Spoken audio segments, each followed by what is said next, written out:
kan bisa. Kadang-kadang meluduk ini kan di depan, tapi kok ada gejala lain. Jangan lupa sering ada edem, jadi di kasus akut, infak atau apalagi ICH itu ada edemnya, ada bengkaknya di sekitarnya itu yang bisa menjadi nggak murni persis seperti tempat yang dia kena. Oke, turun lagi ya, 5-6 sudah ketemu sama nukleus nervusnya. Lalu turun lagi yang nukleus nervus transversus ada 9, 10, 11, 12 di medula oblongata. Lalu yang tractus corticospinalis turun sampai di medula oblongata setinggi piramis. Kalau kalian masih ingat di pelajaran anatomi kan ada piramis, oliva ya gitu ya di medula oblongata. Ini setinggi piramis, dia menyilang ke kontralateral. Menyilang ke kontralateral tinggi piramis. Inilah kenapa kok disebut tractus piramidalis. Ya, asal nama dari piramidalis ini gitu ya. Nama lain. Kalau ada soal yang manakah tractus untuk motorik, jangan sampai menjawab thalamicus. Jelas salah. Kalau motorik itu yang nyuruh dari atas, jadi pasti kortikonya duluan. Pokoknya motorik ya. Kalau spino, thalamicus, spino, cerebellaris, spino apa itu ya yang dari spinal biasanya sih kalau dari bawah ke atas itu sensoris. Jadi nggak salah banget lah, mele ada triknya.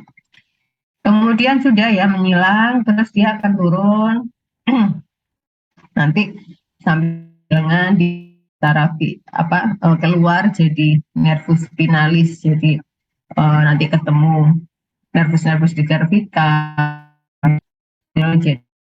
jadi cutaneus radialis, jadi axillaris, plexus brachialis ya. Terus turun, jadi intinya jadi ke perifer ya.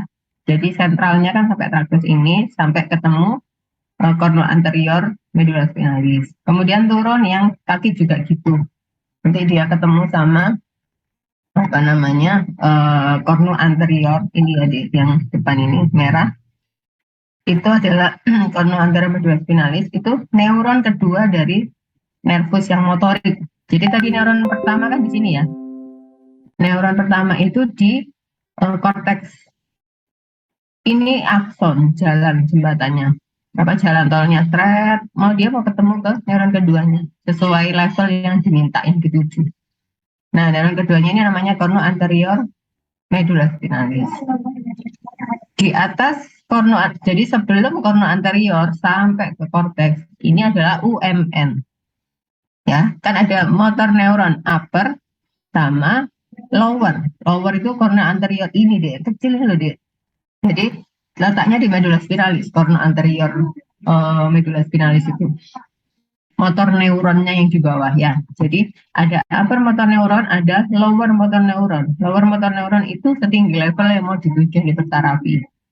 Nah, sebelum lower motor neuron ke atas ini upper namanya. Nanti sifat-sifatnya yang kalian dapatkan yaitu sifat-sifat yang UMN atau LMN.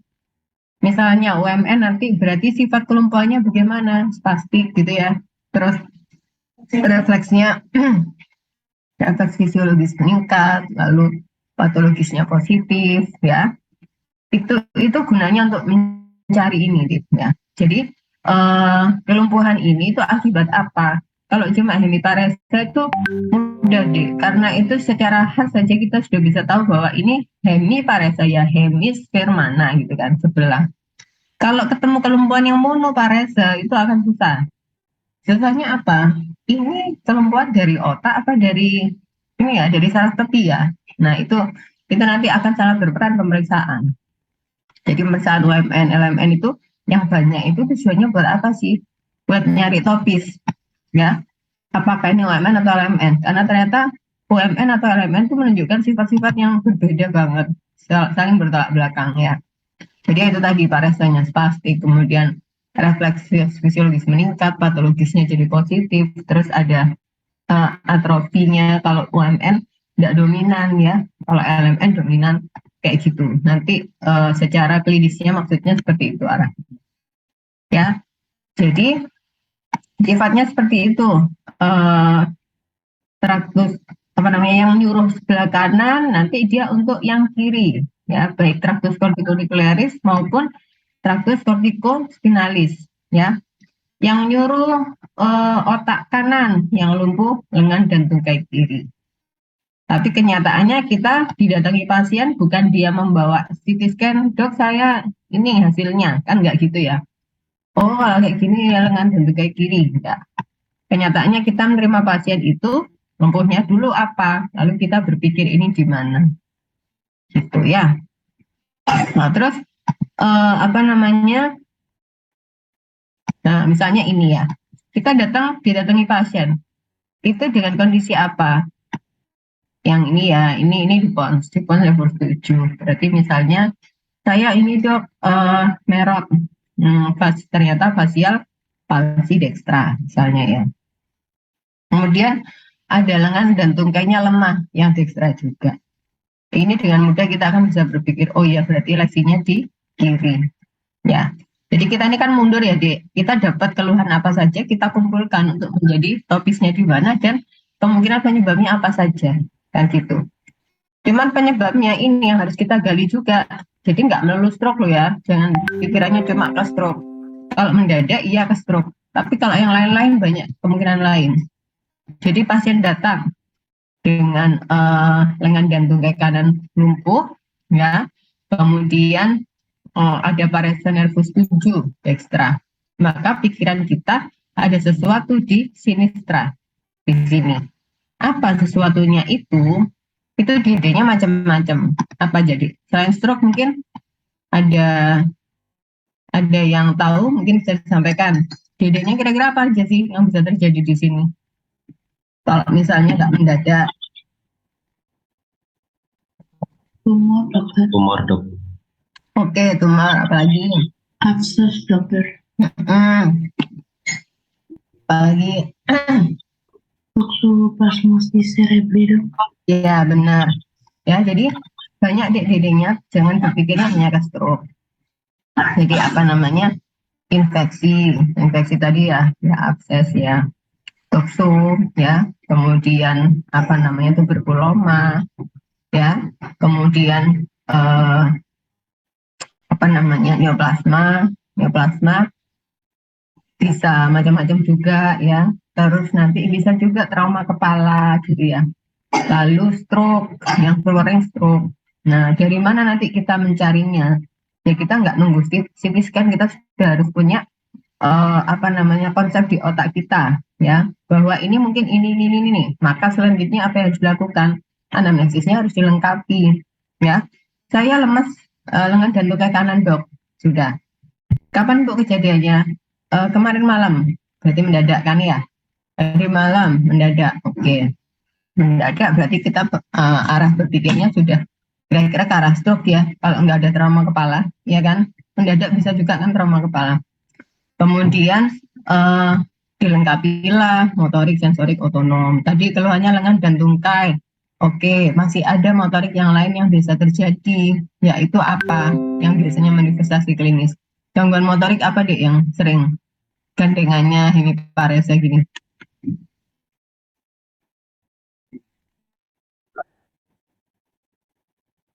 Motorik mana? Motorik wajah ya, merot. Kemudian ada pelunda, ya itu motorik semua. Nervus 7 kan, sama nervus 12 dilengkapi. Jadi motorik dilengkapi. Kemudian apa namanya? Setelah motorik, sensoriknya bagaimana? Kalau sensorik itu kemungkinan besar ya di kapsula interna gitu ya. Kemudian otonom minimal tanyakan BAK-BAB. Jadi sensoriknya tanyakan ada lemes, ada tebal atau kesemutan nggak di satu sisi yang itu juga gitu ya. Nah itu sudah tanya sensorik. Kemudian otonom gampang tanya BAK-BAB gitu aja, gampang ingat gitu ya. Itu motorik sensorik otonom. Setelah itu kalau untuk menyingkirkan adanya masalah tekanan intrakranial, tanyakan apa kemarin?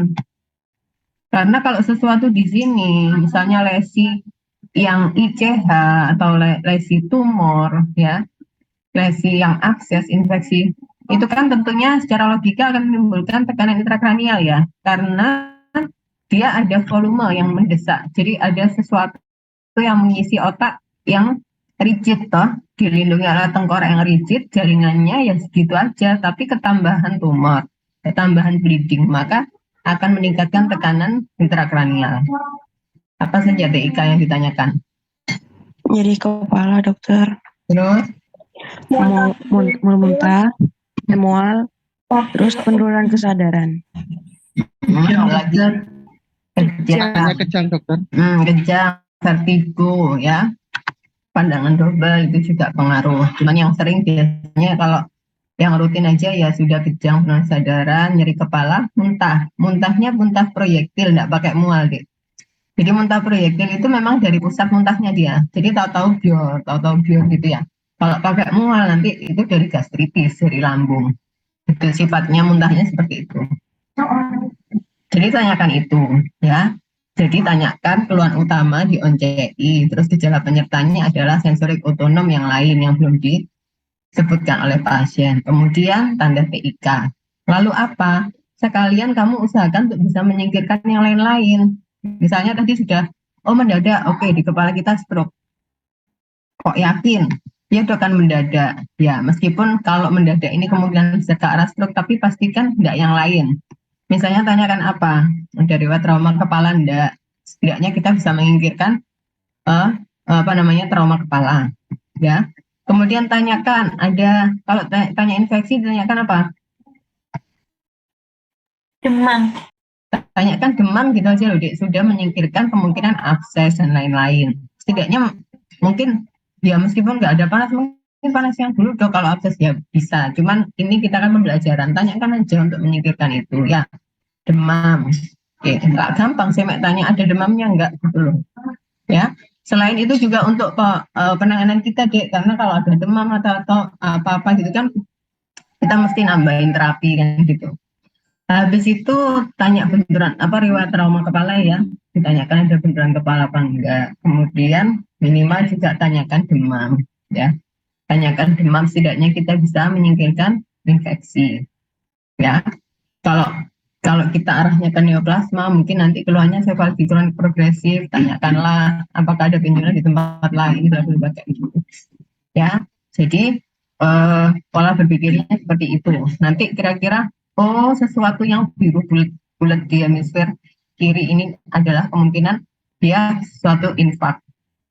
Kemudian atau suatu bleeding. Kalau ada infak atau bleeding itu kenapa dok kok bisa terjadi gangguan ini? Ya tentunya akan memutus ini tadi apa aliran darah yang seharusnya memvaskularisasi daerah yang dituju. Emang kenapa dok kalau vaskularisasinya nggak nyampe? Ya sel-sel otaknya nggak dapat nutrisi dong. Kan darah itu apa isinya? Oksigen ya kan? Nutrisi untuk membuat ATP. Nah itu dia nggak nyampe gitu kan? Kalau bleeding ya sama nggak nyampe juga kan merembes, apalagi dia ketambahan volume, gitu ya. Jadi pola berpikirnya seperti itu. Jadi kita mundur dari dapat keluhan apa, kita berpikir ini apa, gitu ya. Kalau hemiparesia kontralateral lesi, tapi saraf kranialnya ipsilateral seperti ini, ya. Jadi ada lengan dan tungkai kanan, tapi meretnya di sisi kiri dan sifatnya peripel. Ini bisa terjadi di mana? Di area mana deh ini? Lesinya di mana? Brain ya dok. Gimana? Midbrain dok. Midbrain ada midbrain bisa kalau nervus 3 atau 4. Kalau nervus 7 di mana? Di pons dok. Di pons ya. Jadi bisa ada klinis hemiparesia dextra, tapi ada facial palsinya sinistra. Perifer lagi kayak Bell's palsy. Itu bisa deh. Di mana lesinya? Di pons. Di pons itu dia sudah ketemu nukleusnya langsung kan, Dek? Jadi dia langsung rusaknya di situ. Jadi langsung sisi kirinya di situ. Sedangkan traktus piramidalisnya kan belum mencapai lengan dan tungkainya. Padahal kalau di sini maka berarti dia masih belum menyilang sehingga hemiparesa yang kanan. Paham nggak, Dek? Ya, jadi ada yang namanya hemiparesa alternans. Jadi hemiparesanya dekstra, tapi fasialnya atau nervus cranialisnya yang sinistra. Itu bisa terjadi pada lesi di brainstem. Ya, Dokter, jadi saya masih kurang paham, Bu. ya, jadi gini deh. Kan lesinya di sini nih ya, yang atas. Ini saya kursornya kelihatan nggak sih, Dek? Kelihatan, dokter. Nah, lesinya di biru ini. Di biru ini langsung. Di situ ada nukleus nervus 7. Ya, nukleus nervus 7. Jadi yang rusak nukleus nervus 7-nya yang rusak langsung di inti selnya. Itu sifatnya LMN, Dek. Jadi dari inti sel sampai ke wajah itu sudah LMN. Traktusnya kan yang UMN. Ya, sehingga nervus 7-nya ini langsung kena. Ini anu ya, ketikanya sebenarnya salah. Ini kiri kanan ya sudah kita ngikut aja ya. Yang kita bicarakan yang di brainstem ini sisi kiri ya. Jadi nervus 7-nya sudah kena langsung sisi kiri tanpa dia menyilang-nyilang karena dia langsung di sini, langsung di nukleusnya yang kena. Maka klinisnya dia paresa wajahnya ya sisi kiri langsung. Sehingga dia merot ke kanan. Jadi intinya wajahnya lemes di sisi kiri, ya sifatnya LMN karena dia langsung di nukleusnya. Kalau UMN itu sebelumnya, Dek, sebelumnya nukleus. Nanti klinisnya merot seperti Bell's palsy. Jadi dahinya juga lemes kayak gitu. Nervus 7-nya. Nah, di tempat ini juga kan ada traktus corticospinalis ya. Traktus corticospinalis itu masih jalan. Nah, traktus corticospinalisnya kena di situ. Dampaknya apa? Dampaknya kenanya hemiparesa yang kanan karena ini belum menyilang. Ya, sehingga di sini kena, maka traktus yang mau menyampaikan ke lengan dan tungkai kanan sesuai tugasnya. Ya kan, tugasnya kan yang kiri untuk ngurusi yang kanan gitu kan. Sehingga di sini tugasnya tidak tersampaikan ke lengan dan tungkai kiri. Ini kirinya ini ya L left. Ini kiri, dia tugasnya adalah menyampaikan informasi bahwa dia disuruh gerak gitu ya. Lengan dan tungkai kanan sehingga tugasnya tidak tersampaikan, lumpuhlah yang kanan. Jadi hemiparesanya kanan karena belum menyilang. Nervus 7-nya ini langsung kena, langsung kejadiannya di situ, sehingga dia perifer. Jadi kena langsung nukleus nervusnya, itu adalah gejalanya langsung LMN. Jadi dia nggak butuh menyilang-nyilang. Kecuali kenanya agak di atas, Dek. Misalnya agak di atasnya sini ya. Maka dia belum menyilang nervus 7-nya. Berarti nanti nervus 7-nya yang kena sama. Jadi intinya di setinggi dia nukleusnya itu maka dia akan kenanya LMN satu sisi yang sama. Tapi tungkainya sama lengannya belum menyilangkan sehingga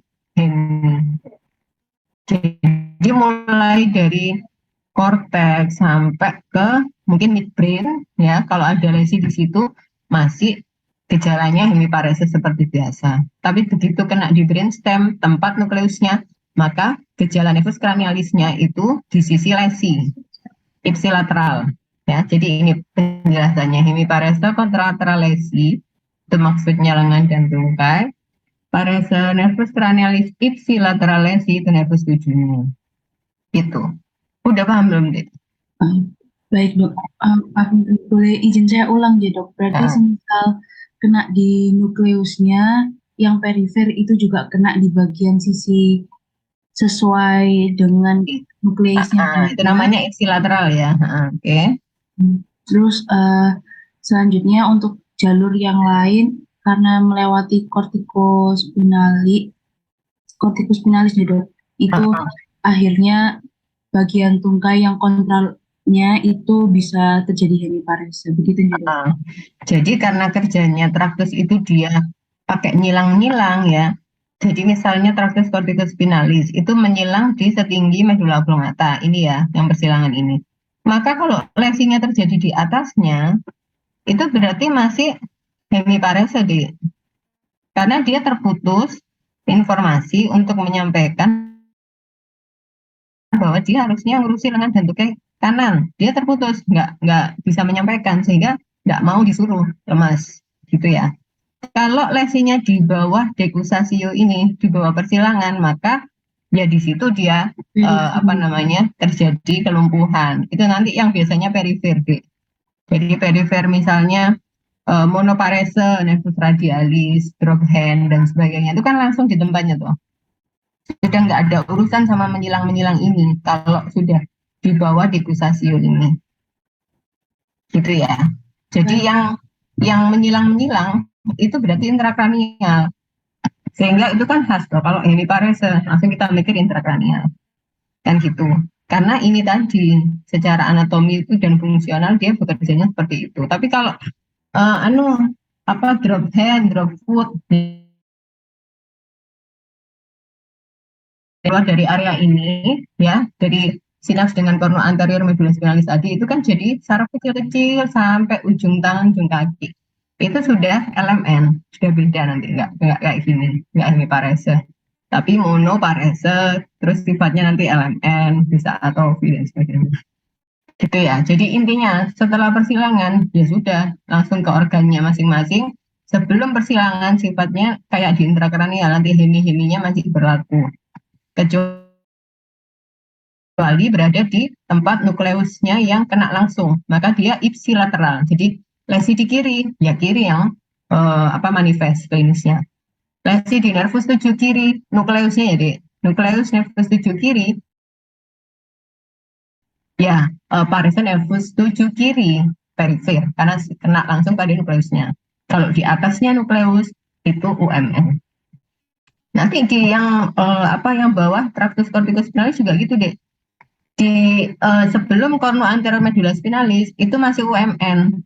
Jadi misalnya korno anterior medula spinalis di segmen cervical ya, di segmen cervical yang kena. Maka traktusnya itu masih UMN, tapi kalau kena di saraf setelah keluar dari vertebrenya itu sudah LMN. Gitu. Jadi yang UMN adalah tracknya, tracknya yang kena. Jadi di medula spinalis atau di otaknya itu UMN. Kalau sudah keluar setelah bersinaps dengan korno anterior medula spinalis itu sudah LMN. Jadi yang UMN adalah mana aja korteks ini ya, mulai dari korteks, maksudnya korteks, subkorteks, kapsula interna. Pokoknya sebutkanlah yang intrakranial semua itu tentunya UMN sampai ke misalnya kecuali apa? Korno anterior medula spinalis. Ya. Korno anterior medula spinalis itu nama lainnya motor neuron yang kedua tadi dulu deh. Atau lower motor neuron. Mulai yang di medula spinalis korno anterior motor neuron kecil itu keluar, itu sudah LMN. Jadi yang sebelumnya UMN. Ini coba kalian lihat lagi atau dibaca di Peterbus ya. Itu yang alternatif. Jadi kalian harus tahu yang namanya hemiparese alternatif kayak gimana. Jadi hemiparese tapi nervus 7-12-nya jadi yang lain. Kenapa kok 7-12 yang sering disebutkan? Karena dia klinisnya tampak. Ya, wajahnya merah, pilu gitu ya. Dan 7-12 ini diinervasi oleh hanya kontralateral. Jadi nervus lain itu diinervasi oleh dua sisi hemisfer. Jadi ketika tidak dapat inervasi dari satunya bisa bantu. Tapi untuk 7-12 tuh hanya kontralateral. Oke ya. Kemudian untuk sensoris itu kebalikan dari motorik. Kalau sensoris itu dari tepi, kemudian disampaikan ke pusat untuk dipersepsi melalui tempat yang namanya talamus, ya. Jadi homunculusnya pun mirip, cuman jalannya yang berbeda dari bawah ke atas. Nih ya. Jadi dari reseptor yang ada di kulit, kemudian dia naik relay di talamus, kemudian ke korteks parietal untuk sensoris. Gitu ya. Kalau sensoris nggak usah dalam-dalam karena cukup ribet dan intinya sih klinisnya seperti itu ya. Cuman yang harus di-note ini, ada sedikit detail yang harus kalian tahu. Kenapa kok kita meriksa sensoris itu banyak banget. Ada rasa raba halus, tekan, kemudian ada nyeri, suhu, dan sebagainya. Ternyata tracknya sensoris itu tidak sesimpel cuma raba deh. Jadi ada 4. Ada proprioseptif ya, nanti getar, tekan itu ya. Kemudian ada posisi gerak ya, gerak posisi vibrasi itu ada sendiri tracknya. Terus tekan ada sendiri, lalu nyeri suhu ada sendiri. Nah, nanti ada klinis yang dia tidak bisa merasakan perabaan halus, tapi maaf, dia bisa merasakan diraba, tapi nyeri tidak terasa, itu ada. Itu namanya disosiasi sensibilitas. Berarti kenanya di mana? Mungkin di tengah sini dia belum menghilang. Nanti ada klinisnya di spinalis ya, di lesi medula spinalis. Nah, ternyata ini ada pembagian dan tracknya berbeda.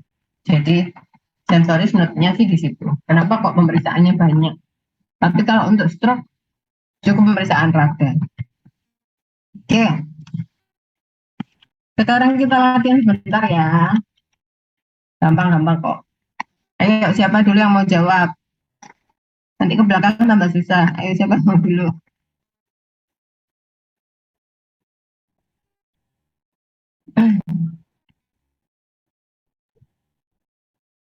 Hemiparese kontralesi, dokter. Hemiparese, bentar. Yang bukan merupakan tanda lesi kortikal. Hemiparese kontralateral lesi.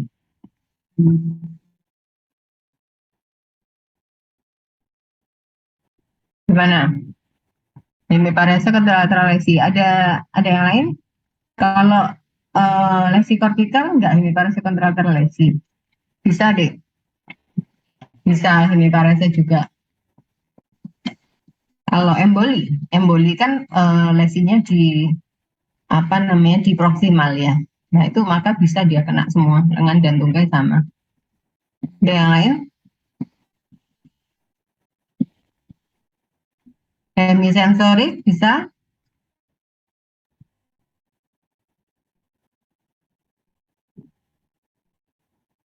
Oke, homonim quadranopsia bisa? Kalian lihat di slide saya yang neuroanatomi fungsional ya, kan ada tanda lesi sindrom kortikal, kan ada. Bangkitan motorik bisa? Ada di sindrom kortikal yang frontalis, itu bangkitan motorik. Ya, jadi bangkitan motorik itu maksudnya kejang ya. Kejang itu pencetusnya, itu neuron deh. Jadi pencetusnya itu di kortikal. Karena nggak ada kejang itu aksonnya, enggak. Jadi kejang itu di kortikal. Pencetusnya, generatornya yang mengalami gangguan kalium, natrium dan sebagainya itu neuron. Inti neuronnya di mana? Di korteks. Jadi bangkitan motorik itu kortikal. Makanya kalau ada kasus KNMR, ada stroke atau apa, ada kejang. Jangan bilang subkorteks, itu korteks. Itu topisnya itu maksudnya gitu.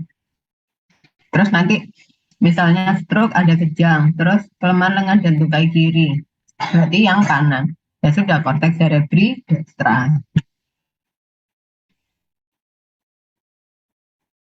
Jadi tanda kortikal yang bisa dihafalkan yang gampang itu kejang, afasia. Minimal 2 itu. Kalau ada afasia itu kortikal deh. Jadi kalau ada afasia, kalau kamu menyebutkan afasia, maka topisnya harus korteks.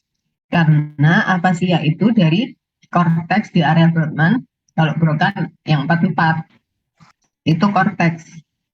Nggak ada afasia yang dari akson, gitu ya. Jadi kalau ada klinis afasia itu harus 4x berapa gitu ya, Dek ya. Jadi afasia itu bukan 1, 2, 2 kayak yang kemarin MR siapa itu ya. Ini kan belum paham ya. Kalau 1, 2, 2 itu penurunan kesadaran. Sehingga dia tidak bisa ngomong karena gangguan di verbalnya DCS itu unsur verbal EVM ya, unsur verbalnya dia menurun, bukan karena afasia. Jadi kalau afasia itu biasanya 4x6. 4x6 itu X-nya adalah afasia. Verbal 4 kalau afasia global nggak bisa ngomong, terus ini nggak paham juga, itu 4x5. Kenapa kok 5? Karena motoriknya kita nggak bisa maksimal, kita nggak bisa memerintah. Cuman dari rangsang nyeri maksimal dia gerakannya bagaimana. Ya, jadi kalau afasia seperti itu, nggak ada afasia 2x berapa gitu, nggak. 2x4, mungkin X, mungkin intubasian, sehingga suaranya nggak keluar, gitu ya. Nah, jadi yang bukan merupakan suatu tanda lesi kortikal, bangkitan motorik, itu tanda kortikal, ya. Hemiparesa kontralateral lesi itu tanda kortikal, baik kortikal maupun subkortikal, maka bisa muncul hemiparesa kontralateral. Hemisensorik juga seperti itu. Kemudian homonim quadranopsia superior kontralateral itu tanda kortikal juga, ya. Terjadi pada lobus temporalis. Nanti kalian buka lagi. Nah, yang D ini D, kita turun lagi ya.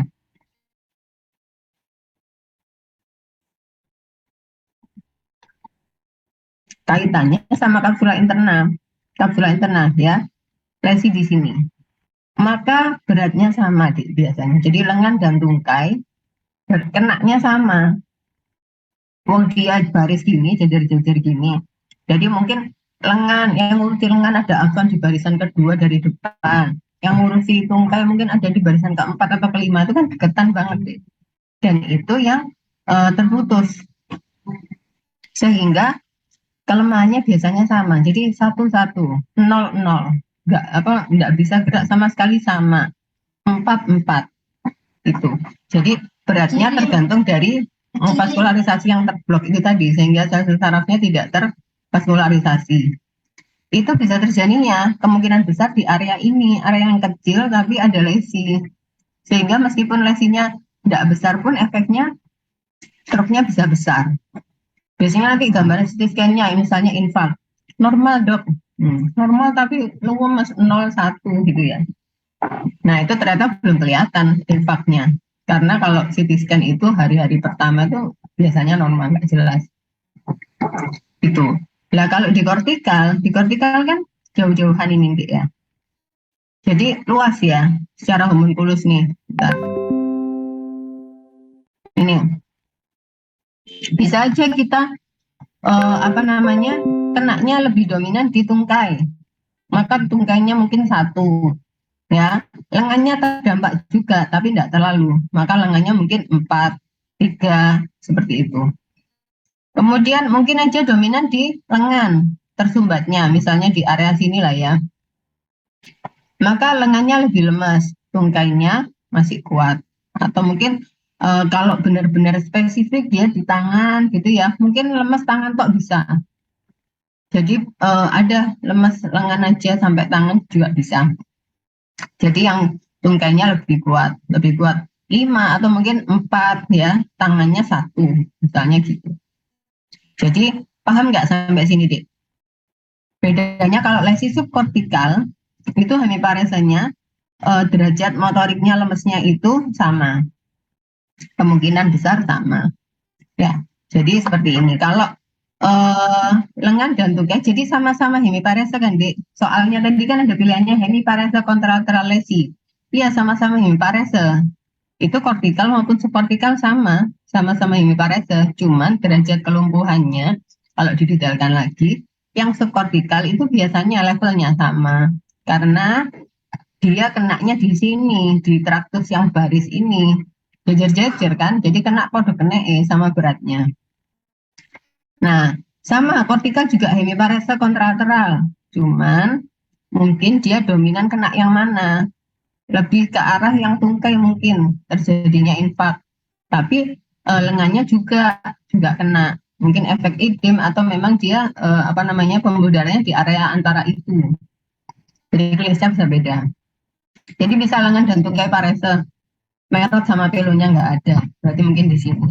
Tapi kortikal juga bisa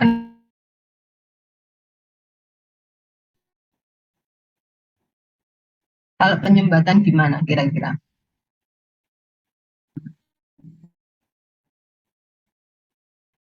Kalau penyumbatannya di proksimal, jadi di awal dari mungkin arteri cerebral media, cabang awalnya itu yang kena di, nah itu emboli luas kalau seperti itu bisa emboli sampai hampir satu hemisfer saya pernah lihat CT scan-nya. Nah itu nanti klinisnya mirip sama yang subkortek. Gitu, paham nggak di konsep dari subkortek dan kortek ini? Ini nanti apa bisa untuk kalian kalau MR, kapan harus jadi jangan menyebutkan cerebridextra, cerebrisinistra itu luas banget ya. Jadi sebutkan paling nggak subkorteks apa korteks ya. Kalau korteks itu ada kejangnya, ada afasianya. Kalau subkorteks itu nggak ada kejang, nggak ada afasia. Terus eh, ya, terus biasanya campur merok pilu itu. Dan itu yang sering, yang khas itu.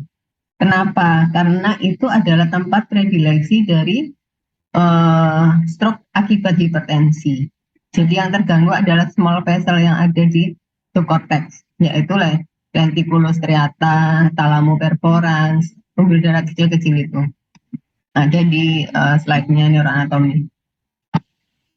Alia jelas nggak?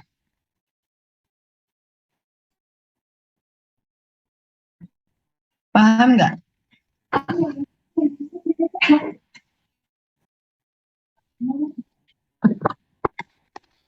Oke, oke. Aman, Ki. Iya. Dokter ngapunten mau izin dokter tanya. Jadi untuk kalau support itu kelemahan tangan dan tungkainya sama begitu gitu. Biasanya ya, tapi mungkin bisa saja berbeda, tapi bedanya nggak jauh biasanya. Jadi misalnya tangannya 3, tungkainya 2 itu masih bisa lah, itu masih subcortex. Maksudnya subcortex masih bisa begitu biasanya, cuman kadang-kadang ada kasus yang nggak biasanya itu, loh dok ini kok di sini tapi gini itu ya beda lagi ya. Jadi levelnya maksudnya samanya adalah kekuatan kalau kita periksa. Kekuatan skala MRC-nya mungkin 4, lengannya, tungkainya juga 4, sama. Kalau ada yang berbeda banget, jadi tangannya 4, tungkainya 1, itu kemungkinan besar kortikal. Gitu ya. Jadi bisa dibuat kalian, meskipun nggak ada kejang ataupun afasianya, tapi kemungkinan besar dia kortikal. Kalau di apa perbedaannya seperti itu. Paham ya, Alhamdulillah ya? Baik, Dokter ngapunten. Mm-mm. Dokter berarti kalau semisalkan beda selisih sedikit atau sama skala MRC-nya antara ekstremitas bawah sama atas itu berarti subkortek ya dok ya. Tapi kalau misalnya beda jauh selisihnya itu korteknya. Ngoten Ya, dok? iya, Oh, pola dok. biasanya seperti itu. Cuman kadang-kadang kita nggak bisa ngomong ya. Kadang-kadang ini korteks tapi bengkaknya besar, bla bla bla itu di luar kebiasaannya. Nah, jadi intinya kalau subkorteks level kelemahannya sama lengan dan tungkai. Kalau beda pun beda sedikit, paling beda 1 gitu ya. Misalnya 3 sama 4. Terus dipastikan nggak ada tanda kortikal, nggak ada kejang, nggak ada afasia. Wes itu subkorteks, wes kemungkinan besar. Itu ya. Tapi begitu pasien datang dengan parese ada kejangnya, wes itu kortikal udah. Karena kejang itu nggak disebabkan dari tempat lain ya, dia dari korteks karena inti selnya ada di situ. Itu ya, Mas ya. Oke dokter. Ini oke, mau tak takoni. Ki, ketiduran lagi. Konten dok, ini hujan dokter, susah dok. Sinyal. Oke, oke nomor 2 deh. Mana? Ayo Ki, dibaca Ki.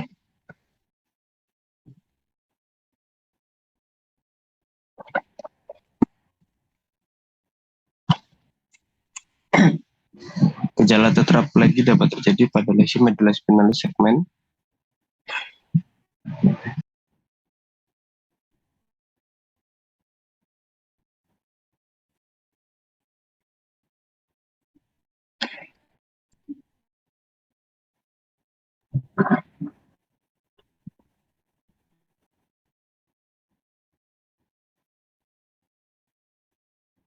Segmen mana Ki?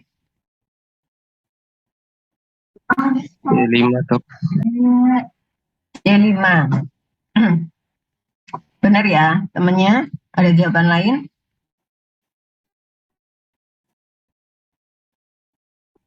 Setuju ya? Jadi C5, betul. Jadi mulai dari torakal 1 sampai ke bawah itu nanti paraparese. Kenapa? Karena torakal 1 ya sekitar torakal itu kan interkostalis ya Dik ya. Jadi area toraks abdomen. Nah, yang klinisnya akan tampak itu ya paraparese. Jadi maksudnya torakal 1 itu akan mempersarafi dari setinggi itu sampai ke bawah kan, sehingga klinisnya parah kalau torakal.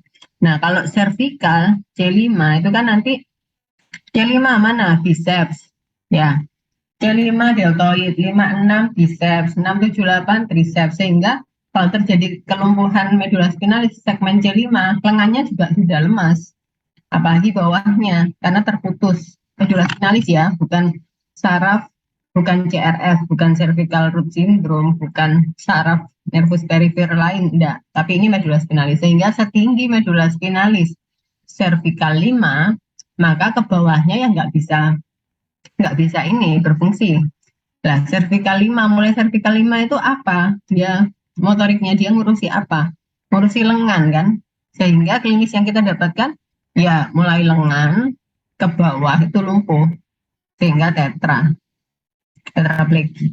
Kalau pertanyaannya gejala paraplegi atau paraparese yang mana?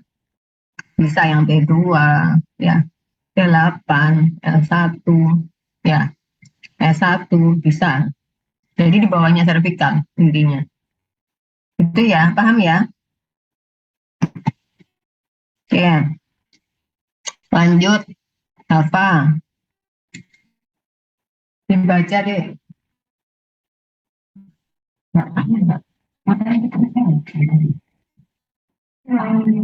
Jadi dokter,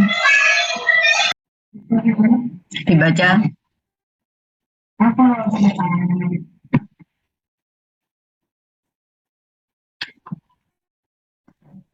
gejala klinis lesi upper motor neuron adalah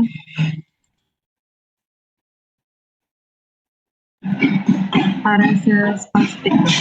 Oke, parese spastik ya. Jadi lesi UMN maupun LMN gejalanya ada 4 yang mesti diingat ya. Jadi sifat paresenya spastik apa flasid ya. Kemudian refleks fisiologisnya hipo apa hiper. Refleks patologisnya positif apa negatif. Terus ada atrofi pasikulasi apa enggak ya. Kalau atrofi itu enggak khas karena lesi UMN pun ya atrofi karena disuse. Jadi karena tidak digunakan, dia lama-lama atrofi juga, namanya disuse atrofi. Tapi kalau fasikulasi itu tidak bisa membohongi, dia pasti LMN. Itu ya, jadi atrofi sama fasikulasi LMN. Oke, gitu ya. Inilah gunanya kita meriksa motorik yang ribet banyak itu untuk memastikan ini UMN atau LMN. Next, para dia. Yang bukan merupakan unsur lower motor neuron adalah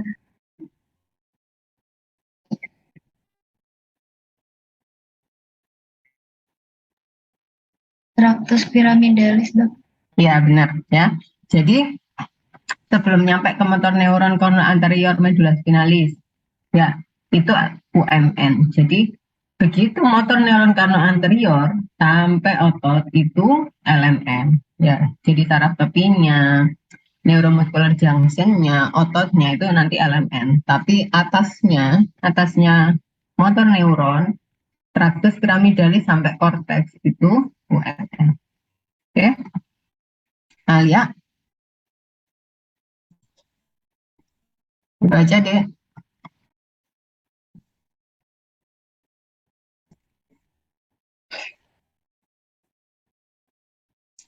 Alia, Ini dokter, dibaca, jawab. pada suatu lesi akibat stroke perdarahan di subkortek dapat memberikan gejala sebagai berikut, kecuali Subkorteks ya.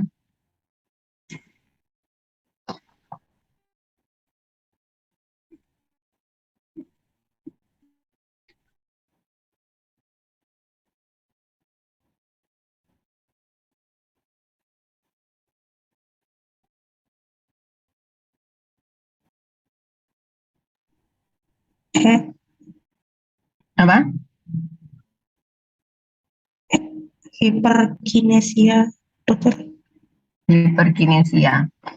Hiperkinesia, hipotonia itu eh, akan terjadi pada ini deh, substansia nigra, subkorteks.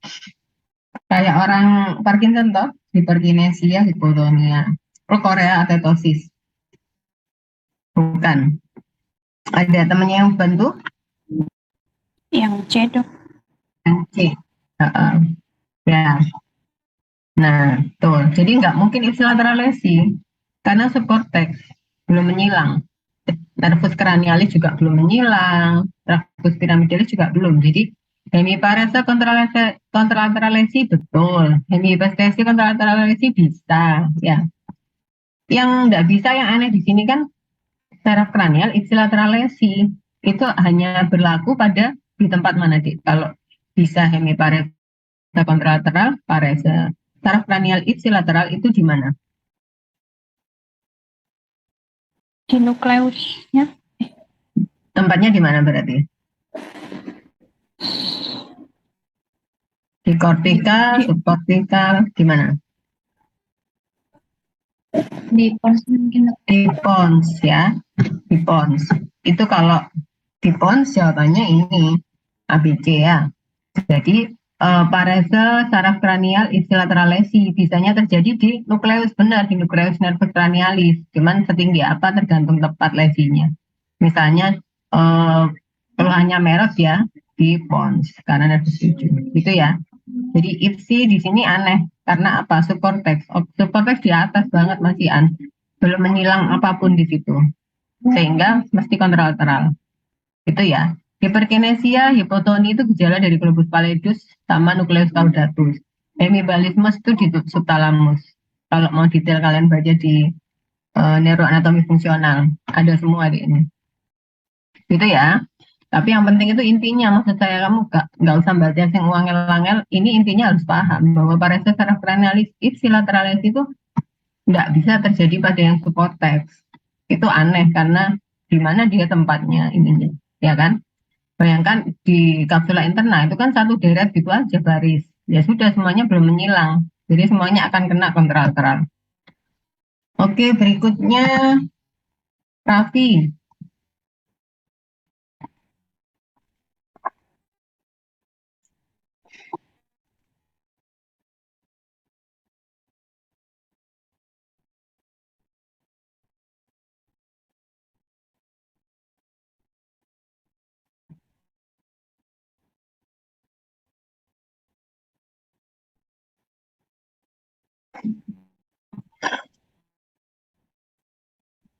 Paling nggak mungkin ya.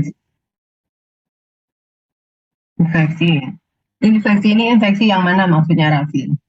Nggak mungkin nih infeksi paling. Kenapa?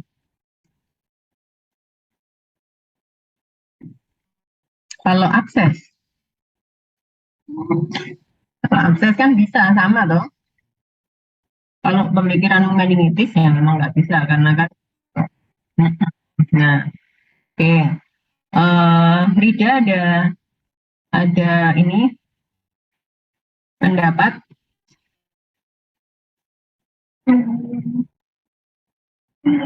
Neoplasma SAH tadi. SAH. Kenapa?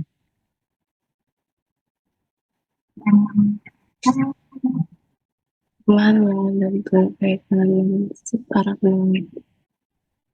Jadi tadi kita kembali ke sini ya. Ini ya. Jadi kalau klinis kita dapatkan lengan dan tungkai satu sisi, kelemahan sama gangguan sensoris. Maka pikiran kita kan di yang sini tadi ya, biru yang bulat besar ini. Apa saja yang mungkin, bisa stroke, bisa infeksi, neoplasma, apa namanya, trauma kepala dan sebagainya bisa.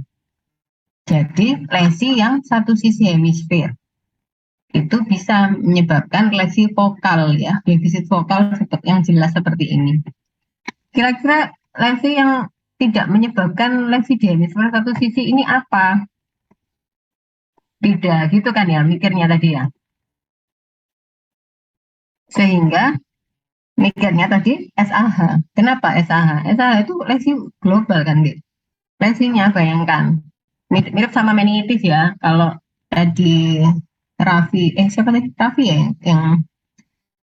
yang jawab infeksi ya. Nah, kalau infeksinya kamu mikirnya ke meningitis, memang betul, tapi jangan lupa banyak infeksi yang lain. Tuberkuloma, abses, toksoplasmosis, dan sebagainya. Itu lesinya vokal juga, Dik, karena satu sisi hemisfer, ya kan? Nah, stroke, infak, satu sisi hemisfer. Saya nggak pernah menjumpai stroke dua sisi. Neoplasma, satu sisi. Ada juga metastase dua sisi. ICH juga. Yang nggak bisa, yang paling nggak mungkin itu ya SAH.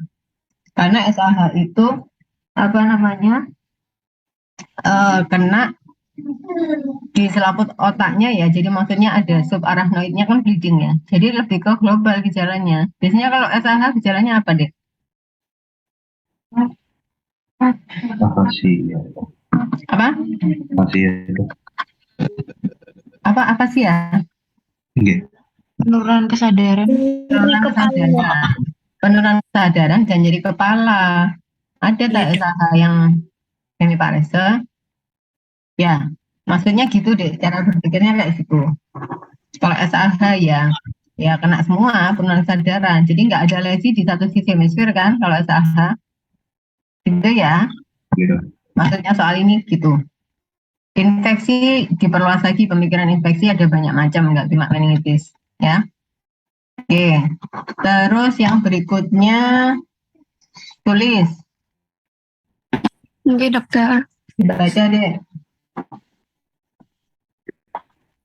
Gejala hemiparesis wajah merot dysarthria merupakan kelainan akibat gangguan dari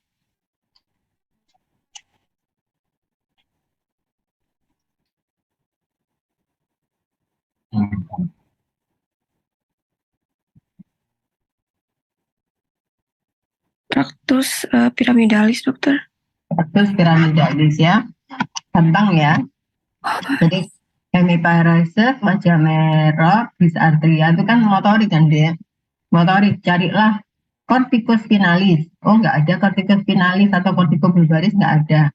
Terus persamaannya, corticus finalis itu kan piramidalis sama, ya.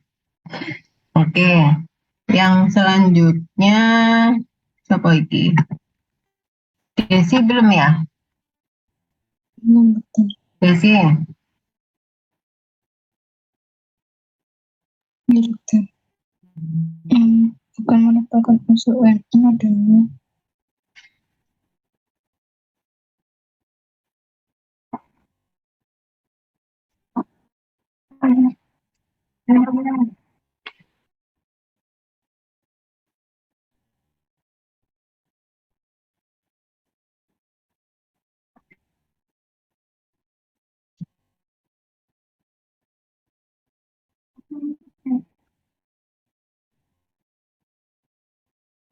halo, Desi. Dokter.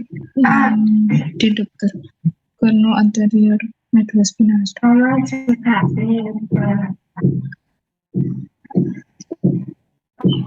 Oke, yang bukan merupakan, ya betul ya.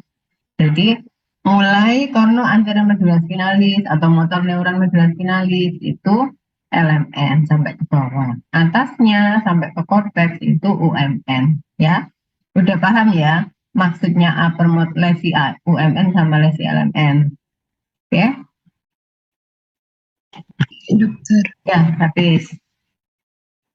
Udah deh, habis. Ada yang mau ditanyakan nggak seputar yang kita bahas tadi? Dokter, ngapunten, saya belum paham yang tadi yang jawabannya SAH itu, dok. Oh ya SAH. Coba Rida dijelaskan deh. Kenapa Om tadi jawab SAH? Mikirnya tadi dok, karena arterinya yang SAH-nya jadi kayak ada perluasan lesinya dok, nggak cuma lengan tungkai, nggak ada kelemahan lengan sama tungkainya dok. Oke. Jadi gini deh. Kan soal ini lah gampang sih. Kelemahan lengan dan tungkai kanan titik ya tanpa informasi yang lain. Kalau kelemahan lengan dan tungkai kanan berarti kita lihat di sini. Kalau terjadi kelemahan lengan dan tungkai kanan berarti kan hemiparese dextra. Iya Berarti dok. apa yang mungkin kejadian apa yang mungkin dialami pasien? Berarti ada sesuatu di mana di hemisfer sinistra, ya kan? Di Iya. hemisfer sinistra ini. Nah, apa saja yang mungkin terjadi? Ya semua jawaban tadi, infeksi, neoplasma, stroke, ya, itu bisa. Kan lesinya vokal di satu sisi hemisfer. Kalau SAH itu lesinya di mana sih, Dek? Kalau SAH itu kan pembuluh darah pecah di subarachnoid menyebar di semua selaput otak, kayak meningitis tapi isinya darah. Masuk gejalanya vokal. Apa bisa gejalanya terus hemiparese gitu? Oh, gini dok. Nah, wes paham. Ya. Iya dok. Ya, kenapa SAH itu penurunan kesadaran sama nyeri kepala? Jarang ada defisit vokalnya, nggak ada, hampir nggak ada. Ya, jadi nggak ada keluhannya hemiparese gitu-gitu, jarang sekali. Biasanya SAH itu ya tahu-tahu nyeri kepala hebat, thunderclap headache, disertai penurunan kesadaran. Biasanya seperti itu. Kalaupun masih sadar, dia dominannya ya nyeri kepalanya itu. Nggak ada keluhan lain-lainnya biasanya. Gitu ya. Nggih dok, matur nuwun. Oke. Ya, jadi makanya meningitis kenapa kok bisa? Meningitis juga bisa. Meningitis kan mirip SAH tadi, cuman dia infeksi di selaput otak. Kalau SAH bleedingnya. Jadi meningitis, kalau jawabannya ini tadi yang A itu meningitis, Raffi benar. Karena kalau meningitis juga global, jadi nggak ada di lesi vokal salah satu sisinya enggak. Cuman kadang meningitis TB atau apa itu ada perlekatan di area nervus cranialis, itu jadi ada defisit yang vokal tapi nggak hemiparese ya itu bisa. Cuman khasnya, maksudnya biasanya itu meningitis seperti itu, mirip sama SAH. Maksudnya nggak ada gejala defisit vokalnya. Kalau infeksi itu yang dimaksud abses, toksoplasmosis, itu satu sisi kan, itu akan gejalanya hemiparese juga. Terus jelas ya? Nggih dokter. Oke. Ada pertanyaan lagi? Dok, saya izin tanya dong. Mm-mm. Untuk CVA infak itu apakah berarti selalu dia hemiparese ya dok? Nggak bisa paraparese atau kelemahan pada ekstremitas atas saja dok? Kalau kalau kelemahan pada ekstremitas saja, kita kembali ke homunculus ya. Jadi kalau kelemahan pada ekstremitas atas saja itu jarang sekali, tapi bisa. Jadi kalau kita lihat di homunculus berarti mungkin dia di kortikal yang area lengan dominan. Itu bisa deh, tapi jarang sekali. Ya, cuman kalau nggak ada. Jadi kalau kelemahan, misalnya drop hand ya, drop hand mendadak, itu kan, enggak.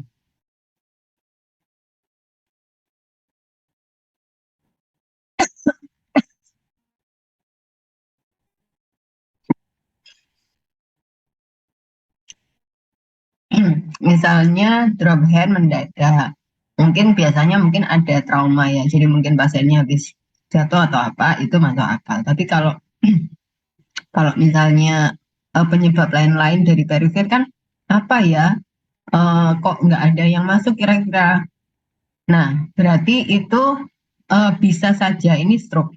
Jadi stroke yang kena di kortikal langsung di lengannya. Jadi di apa namanya, bukan yang di subkorteks dan lain-lainnya tadi yang khas itu bukan. Jadi mungkin dia kena di arteri yang apa ujung-ujung kena di ininya saja. Itu mungkin ada. Cuman memang jarang banget karena nggak khas. Terus paraparese itu eh kalau paraparese berarti logikanya kan di medula spinalis ya, Dek ya. Di medula spinalis di apa namanya? mulai torakan 1 sampai ke bawah. Maka itu bisa kalau misalnya gangguan itu kan masalah pembuluh darah ya. Kalau penyumbatan atau apa itu saya nggak pernah menjumpai. Tapi mungkin AVM, jadi ada arteriovenous malformation ya, ada di daerah bawah itu bisa. Jadi AVM itu pernah saya waktu PPDS dulu pernah ada yang paraparese ternyata karena AVM gitu. Jadi kalau yang stroke itu saya nggak pernah menjumpai. Jadi paraparese seperti itu. Nah kalau kalau stroke ya, kalau neoplasma paraparese bisa di otak, di daerah parasagital. Ini pas tungkai dulu deh, pas tungkai. Ini ada misalnya ada neoplasma di situ. Nah sebelahnya hemisfer sini kan juga ada tuh ya. Jadi ada neoplasma di sini. Ini kursor saya kelihatan ya. Kelihatan dokter. Terlihat dokter. Misalnya ada neoplasma di sini. Ini kan besar ya, mendesak sisi hemisfer satunya yang juga tungkai. Itu bisa paraparese.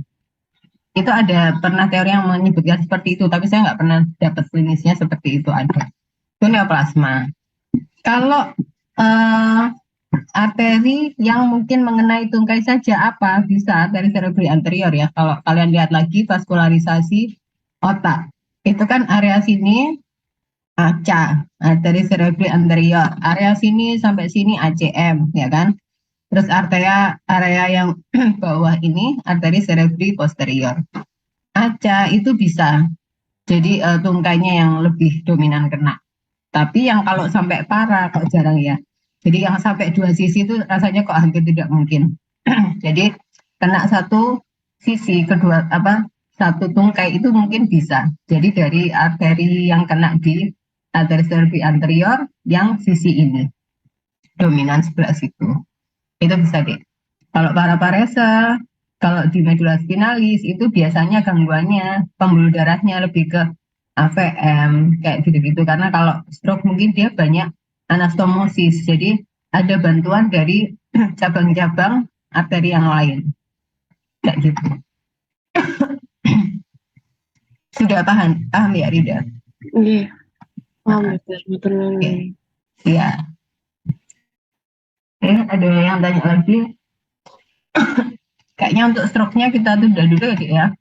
Dari tadi ternyata lama ya ngomongin ini. Saya pikir cuma sebentar. Nanti stroke-nya kita bahas kapan ya? Besok siang ada siang klinik nggak, Dek? Besok Olia libur tuh. Oh, sampai Sabtu. Enggak, cuma sampai besok aja. Oh, besok aja. Berarti siang klinik nggak ada? Kosong semua? Oke. Kalau besok kosong, saya isi stroke aja. Siang ya. Jam Berapa? 1 gitu ya. Iya. Iya. Ya udah, soalnya wis tuh. Oke.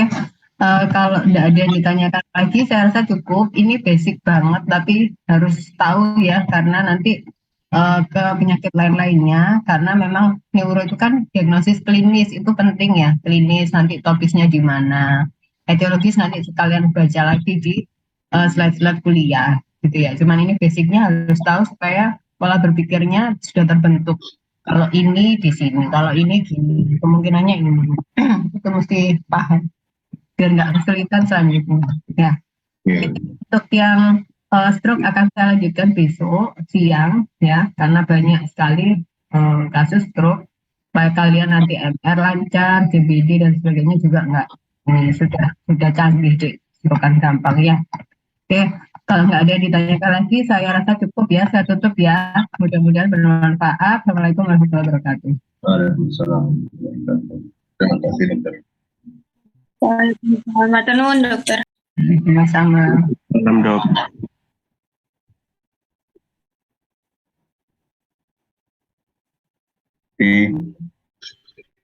Raffi. Terima kasih dokter. Jelasin aku ya, yang tadi pakai video.